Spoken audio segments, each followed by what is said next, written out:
Hi, I'm Peter Travers, and this is Popcorn, where we tell you what's happening at the movies. And the big happening right now is Jennifer's Body, starring Megan Fox as a spawn of Satan in high school, doing all kinds of weird, mysterious, sexy, and thrilling things. Megan will be with us in just a second to tell us all about it, but right now, let's take a peek at Jennifer's Body.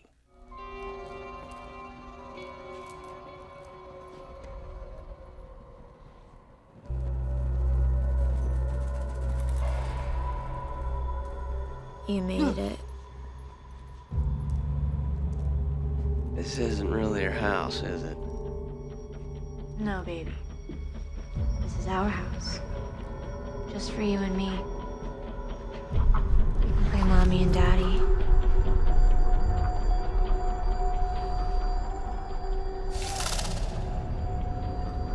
No way.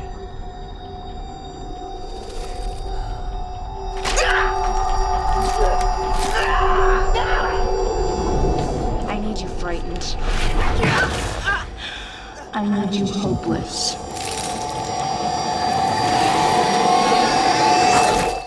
Megan Fox, welcome to the show. Thank you. It's great to have you here. It's great to be here. Jennifer's Body is the movie. Yes. You're the body. Now you're also the heart and mind, sitting right here. In one interview I read with Diablo, she said the movie's like a Trojan horse, and I interpret that as meaning guys are supposed to just love these horror movies, and the sexier the better. And when they go see this, when they get sucked in by the poster and this whole idea, there's going to be some surprises for them. Yeah. So without my giving it away, can you tell us a little about what the surprises are? In most horror movies, the female characters are sort of interchangeable, or you know, they don't even really serve a purpose. They always end up getting slaughtered at some point. And in this movie, the women are the predators, or at least my character is. You used to steal my toys and pour lemonade on my bed, and now I'm eating your boyfriend.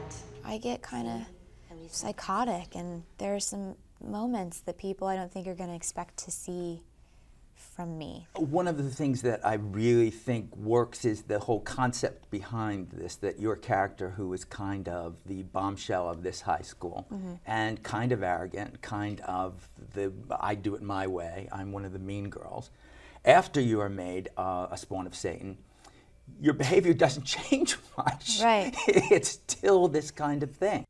Jennifer's evil. I know. No, I mean, she's actually evil, not high school evil. Emotionally, she's a bully, and she's very loud, and she there's some sort of safety that she takes in that, which people do. People who are really insecure sometimes try to counteract that by then being the loudest person in a room, or being, you know, the most outspoken person in the room, or whatnot, to ease that insecurity and to put on a shell as something else. And that's what Jennifer has done, because she's extremely insecure. She's kind of pathetic, really.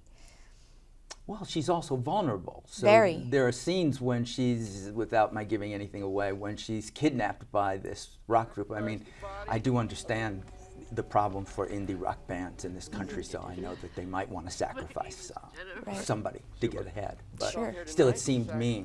And what comes across in your character is that I'm scared. Yeah. I'm petrified of what's happened. The scene there was a lot of jokes written into that scene, and it was supposed to be uncomfortable because it's supposed to be, you know, frightening because of the reality of it, but also you're supposed to be uncomfortable because you're still laughing through it. We're going to have to butcher you. And bleed you. And then Dirk here is going to wear your face. Relax, I'm kidding him at the face. The rest is going to happen, though. In horror movies, where I was just talking about how popular they are and guys go to them, but the new figures show that more women go to horror movies than anything. Yeah. Why? Do you? I don't. Yeah. I don't like scary Afraid of? movies. Yeah. What would you go to if you were going to the movie this weekend and having a movie having nothing to do with you? Where would you find that fantasy movie? If I wasn't in Jennifer's Body, I would still go see You'll Jennifer's see, Body. of course you would, but because, other than that. What do you want me to say? I'm going to go see Cloudy with a Chance of Meatballs? They don't need any more help.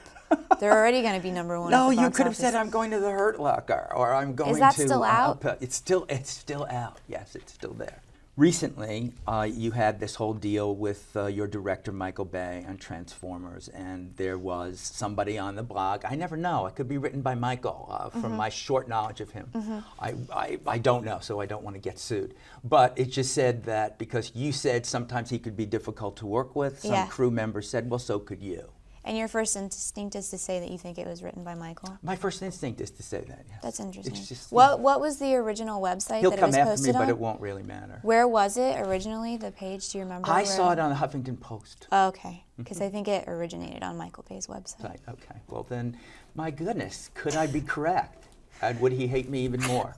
Anyway, having a heart attack. How did I hear her digging in her purse for a BlackBerry Here hysterically. it comes. I know. It's a terrible thing that this would happen.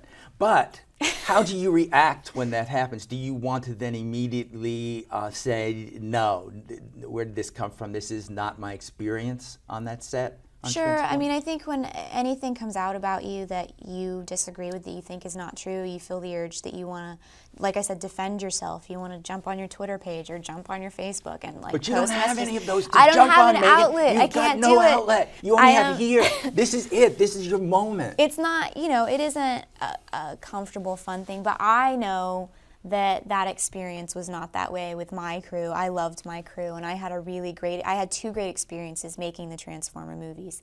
And it was an anonymous letter. It could be anyone. It could be somebody that works at Cracker Barrel in Florida. Like, who knows who it is? But it's not true, and my crew knows it's not true. And my producers know it's not true. And it's unfortunate that it would change public opinion. That, of course, hurts my feelings. I don't ever want people to think I'm difficult to work with or that I'm a bitch, because I try to go out of my way to make people feel comfortable. I've worked with people who have been difficult but have been male, and there's never a complaint made about them, or there's never an issue made about them. And then I have friends who are actresses who, if they go to work one day and they show up on set and they don't have a smile on their face, then they're tagged a bitch, and that is really unfortunate. But there's nothing. I can't single-handedly change that process. I'm trying.